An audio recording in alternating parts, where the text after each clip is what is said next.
अच्छा जी, अब मैं कटिंग करने लगी हूँ कुंदी वाली शलवार। तो कुंदी वाली या जोड़ वाली शलवार का असल जो होता है ना, कि वो एक ट्रिक होता है जिसको आपने याद रखना होता है। उसमें ट्रिक ये है कि जो ऊपर से फोल्डिंग करनी होती है, आप कई दफा जो न्यू लर्नर है वो भूल जाते हैं, किसी को करते हुए देखते हैं तो लेकिन उनके ज़हन में नहीं होता कि यहाँ पे हमने क्या करना था और क्या चीज हम मिस कर चुके हैं। तो उसकी वजह से फिर यहाँ पे जो जोड़ आता है ना, यहाँ पे फिर कई दफा जो दरमियान में है ना, ये वाला चीज ये छोटी हो जाती है, जहाँ पे जो कुंदी डालते हैं ना वो छोटी हो जाती है या पल्ले छोटे हो जाते हैं। तो इसको हमने किस तरह से कटिंग करनी है वो मैं अच्छे से आपको बता देती हूँ। अब वैसे कुंदियों वाली शलवार पहनते लोग बहुत कम है, क्योंकि ट्राउजर और जो है सादा शलवारें वो ही ज्यादा पहनी जाती हैं। लेकिन कुछ लोग जो है, जो बूढ़े बुजुर्ग लोग जो है ना, वो इस तरह की शलवारें ही पसंद करती हैं, क्योंकि इसका घेर जो होता है ना, ये विड्थ इसकी ज्यादा होती है। तो आपने क्या करना है कि जितनी आपने शलवार की लंबाई लेनी है, आपने 1/2 इंच यहाँ पे रख लेना है सिलाई के लिए, जो कि सिलाई के अंदर आएगा। फोल्डिंग करेंगे हम पोंचे की, इसके बाद हमने उसकी लंबाई लेनी होती है। लंबाई पे हम मार्क करेंगे जितनी हमारे पास मार्किंग होगी। मुझे चाहिए ये 38 इंच तैयार, तो यहाँ पे मैं तकरीबन निशान लगा देती हूँ जितनी मुझे तैयार चाहिए। ठीक है, इसके अलावा हमें तकरीबन 2.5 इंच के लगभग हमें चाहिए होगा, जो कि हम नेफा फोल्ड करेंगे ऊपर आता है। बहुत आसान है, लेकिन एक सिर्फ इसमें ट्रिक आपने याद रखनी होती है। तो ये जो पल्ले हैं इनको भी आपने करना है जितनी आपको जरूरत होगी, जितना आपने खुला पहुंचा रखना है। यहाँ पे होल रखने वाला जो पल्ला होता है ये तकरीबन 6.5 इंच होता है। 1/2 इंच हमने इसको सिलाई के लिए रखना है। डिपेंड है कि आप कितना ज्यादा खुला रखना चाहते हैं, क्योंकि आगे आपने तकरीबन 2.5 इंच यहाँ पे जो कुंदी है उसका भी आपने यहाँ पे एस्टिमेट रखना है एक्स्ट्रा। तो आपने यहाँ तक एस्टिमेट लगाना है कि यहाँ तक आपकी कुंदी भी आएगी, ये सिलाई में आएगा और यहाँ पे ये कुंदी का साथ में जोड़ आएगा। तो फिर इसको, इस हिस्से को हमने कर लेना है अलग। तो नाप करने के बाद मैंने पूरा इसको इस तरह से, ये जो है पल्ले जो पहुंचा है मैंने उसको लहदा कर लिया। ये बाकी कपड़ा थोड़ा बचा है ज्यादा, इस कपड़े में से हमने आसन का भी कपड़ा निकालना होता है, वो भी मैं आपको तरीका बताती हूँ। पहले हमने इसको कर लेना है, ये वाला एक किनारा लेना है, उसको जितना पहुंचा आपने खुला रखना है। आपने यहाँ पे ऐसे मोड़ना है, तकरीबन ये 6 इंच होगा, 6.5 इंच या 7 इंच जी, जितना भी आप यहाँ से खुला रखना चाहें आपने ऐसे फोल्ड कर लेना है।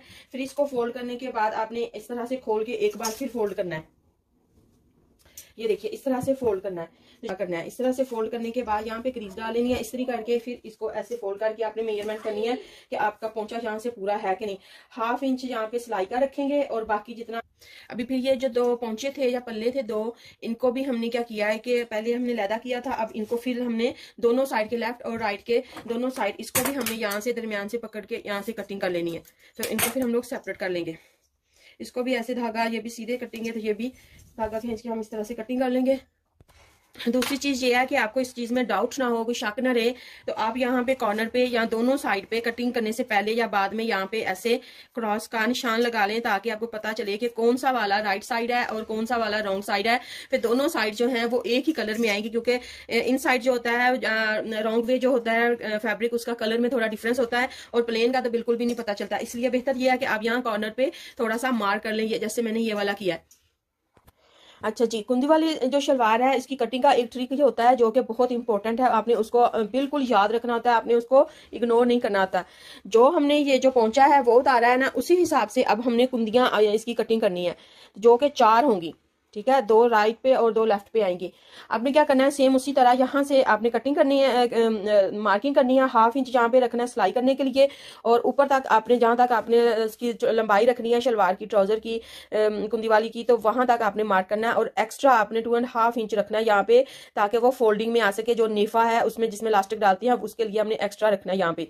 ठीक है, एक तो ये हो गया। और दूसरी चीज, आपने लंबाई तो रख ली और ये एक्स्ट्रा कपड़ा भी आपने रख लिया। यहाँ तक ही मैंने रखा है, ये देखिए 2.5 इंच है, जो कि नेफे में आएगा। इसके आगे आपने कट लगाना है या मार्किंग करनी है यहाँ पे, पहले कटिंग करने से पहले। इसके आगे आपने रखना है आसन का कपड़ा, ये जो है आसन वो वाली यहाँ पे रखनी है। ये वाली जो आसन है आपने ये वाली रखनी है। ठीक है, जितनी आपकी आसन है यहाँ पे आपने 1 इंच एक्स्ट्रा कपड़ा रखना है और ऊपर से भी नेफे के लिए रखना है। ये इस शलवार की ट्रिक होती है, जो कि आपने जरूर रखनी होती है, अदरवाइज आपके ये कुंदियां जो है जब आप कटिंग करेंगे तो ये जो पोंचे का कपड़ा निकाला है ना, जो फ्रंट पीस आता है, जो पोंचा आता है जिसको पल्ला बोलते हैं, वो वाला जो जब आप इसको कटिंग करेंगे तो ये वाला बड़ा होगा और ये छोटा होगा, तो इसके साइज में डिफरेंस आएगा। अगर आपने यहाँ पे एक्स्ट्रा कपड़ा नहीं रखा और ये वाला जो है इसका भी एक्स्ट्रा कपड़ा नहीं रखा, तो ये वाला फिर जो है ये आपकी ये जो कुंदियां हैं ये छोटी आएंगी। तो आपने क्या करना है कि यहाँ पे 1 इंच रखना है, ताकि जब आप ऐसे तिरछी ऐसे सिलाई लगाएं इस तरह से, तो आपकी शेप अच्छे से बने, और आप उसको थोड़ी सी कटिंग भी कर दें तो और भी अच्छी आती है शेप। तो आपने क्या करना है कि यहाँ पे 1 इंच एक्स्ट्रा कपड़ा रखना है यहाँ सिलाई के लिए, और नेफे के लिए भी आपने उसी तरह से कपड़ा रखना है। तो अभी यहाँ पे मैं क्या करूंगी कि तकरीबन ये 2 इंच के लगभग यहाँ पे कट लगा दूंगी, यहाँ तक ये वाला, ठीक है। अब मैंने ये देखें, ये आपको नजर आ रहा है कि मैंने ये एज वाली साइड पे ये वाला कट लगाया, ये ठीक है। ये तकरीबन 2 इंच है, ये देखें ये तकरीबन 2 इंच है। यहाँ से 1 इंच या ½ इंच इसमें सिलाई आ जाएगा, थोड़ा सा इधर सिलाई आ जाएगी, कुछ सिलाई के लिए रह जाएगा। अगर आप चाहें तो 2.5 इंच भी लगा सकते हैं, लेकिन बहुत ज्यादा लगाने की जरूरत नहीं, ये इतना तकरीबन काफी है। ये तकरीबन 2.5 इंच बनता है ये पूरा, ये देखें 2.5 इंच ये इनफ है ये वाला कट। अब आपने क्या करना है कि पहले आपने ये देखा ये एज वाली साइड पे या किनारी वाली साइड पे मैंने लगाया है। अब आपने क्या करना है, इसको सीधा कर लेना है, इस कपड़े को सारे को इस तरह से सीधा कर लेना है। अब यही काट हम ऑपोजिट साइड पे, पहले मैंने इस साइड पे लगाया है, अब मैं इस साइड पे लगाऊंगी। अब ऑपोजिट साइड पे लगाएंगे, यानी कि पहले मैंने किनारी वाली साइड पे लगाया है, अब मैं उस वो जो मिडल में जो क्रीज बनी हुई है ना ये वाली, इस साइड पे लगाऊंगी। लगाना लेकिन ऑपोजिट साइड पे, पहले मैंने अदर साइड पे लगाया यानी कि इस साइड पे, अब मैं इस साइड पे लगाऊंगी और आएगा वो किनारी वाली साइड पे। इसको कैसे करना होता है ये देखें, इसको कैसे करना है ये देखिए, ये वाला काट आपके सामने वो नजर आ रहा है यहाँ पे, ये देखिए। अब मैंने इसको यहां से पकड़ना है, ये वाला, ये देखिए यहां से पकड़ना है बिल्कुल, ये देखिए आपने हाफ कर लिया, ठीक है, हाफ कर लिया। जहां से पकड़ के ये दोनों किनारों को हमने ऊपर वाली तरफ से ऐसे टर्न कर देना है, ये देखिए, ये देखिए, यानी कि हमने उस साइड पे लगाना, दूसरी साइड में दरमियान में ये जो बाल है आ जाएगा, ठीक है। ये देखिए बाल आ जाएगा इस तरह से, आपको नजर आ रहा है। ये किनारी ऊपर आ गई है, दूसरा साइड जो है ये अंदर से, ये देखें ये नीचे आ रहा है। इस चीज को आपने बहुत गौर से देखना है और बिल्कुल आपने इसी तरह करने की कोशिश करनी है। एक बार फिर मैं आपको करके दिखा देती हूँ। आपने क्या करना है कि इस तरह से फोल्ड करना है, हाफ में से, ये देखें हाफ में से फोल्ड करना है, ठीक है। यहां से पकड़ना है ये वाला जो है किनारे, इसको पकड़ के आपने ये वाले किनारे को ऐसे खसकाते हुए इस साइड पे ले जाना है और ऐसे टर्न करना है। टर्न करके आपने इस साइड पे ले जाना है और फिर आपने इस तरह से इसको सीधा करना है। यानी कि अब इसमें ये क्रीज पड़ी हुई है तो इस वजह से ये थोड़ा सा, तो ये देखिए जी इस तरह से आपने कर लेना है। यानी कि ये किनारी ऊपर आए या नीचे आए, लेकिन ये पहले ये आपके सामने वाले है जो एज वाली साइड पे लगाया था, फिर दूसरी साइड पे लगाया था, लेकिन ऑपोजिट, पहले हमने इस साइड पे लगाया था, अब हमने इस साइड पे लगाना है, ठीक है। वहां पे हमने निशान लगा के यहाँ तक जितना ये कट लगा हुआ था, तो यहाँ से फिर कट इसके बराबर लगा लेना है। इसको हम सीधे ले आते हैं। अब हमारी किनारी, पहले हमारी ये वाली किनारी हमारे साइड पे थी, अब जो मिडल में क्रीज थी वो वाली हमारी साइड पे आ रही है। ये देखें इस तरह से, पहली तो ये ट्रिक हो गई। यहाँ पे हमने अच्छे से इसको साइज कर लेना है, इधर से भी चेक कर लेना, इधर से भी चेक कर लेना, फिर इसका हमने बिल्कुल इसके सामने तक लगाना है। अब क्या करना है, यहाँ से पकड़ेंगे, ये दूसरा इसका ट्रिक हो गया। अब ये है इन दोनों एजेस से हमने यहाँ पे पकड़ना है और हमने ऐसे सीधा करना है। तो ये देखिए बिल्कुल सीधा हो गया, मैंने कोई इसका बाल नहीं निकाला, कोई कुछ नहीं किया, तो ये देखिए बिल्कुल सीधा हो गया। अब जो है इसकी शेप इस तरह से आपको आपके सामने आएगी। इस वीडियो में मैंने आपको पूरी तरह से कोशिश की है कि अच्छी तरह से ये सारी चीजें समझा सकूं कि जो कि कोई भी आपको इतनी डिटेल में नहीं बताएगा, ठीक है।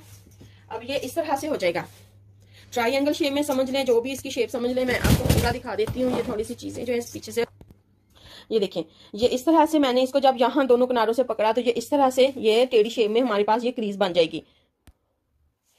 उम्मीद है कि आपको समझ आ गई होगी। तो अगर ना समझ आए तो आप दोबारा से वीडियो को देख सकते हैं।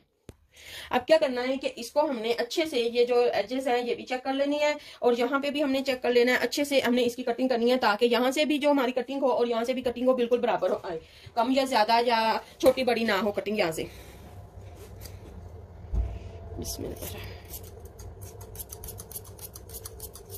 बिल्कुल आपने खींचना नहीं है, बड़ी स्मूथली इस तरह से आपने नीचे तक कटिंग करते जाना है। अब इसको उठा के इस तरह से रख लेना है। नेक्स्ट वीडियो में मैं इसी ट्राउजर को, इसी शलवार को मैं डिटेल में आपके सामने सिलाई करके आपको दिखाऊंगी। तो फिर इस तरह से आपका ये लेसन कंप्लीट हो जाएगा। तो अब मैं ये साथ रख के आपको दिखा देते आएगा। तो ये हमारा पोंचा है, ठीक है, ये हमारे पास पोंचा है और यहाँ पे ये नाली की सिलाई आएगी। आपने यहाँ से स्मूथली या तो कटिंग कर देना है इस तरह से, इतना ये वाला, यहाँ से कटिंग कर देना ताकि जब आप सिलाई लगाएं तो ये बिल्कुल यहाँ से सीधी आए, राउंड शेप में, कर्व शेप में इस तरह से, और वो बहुत अच्छे से आपकी सिलाई लगेगी। यहाँ से आपने कटिंग करनी है। तो ये जो दो जुड़े हुए होंगे पल्ले ये वाले, इनको आप लैदा करना चाहें या वैसे ही ऊपर सिलाई लगाना चाहें तो लगा सकती हैं। यहाँ पे नेफा आएगा और ये हमारे पास जो है बिल्कुल परफेक्टली जितना हमें आसन चाहिए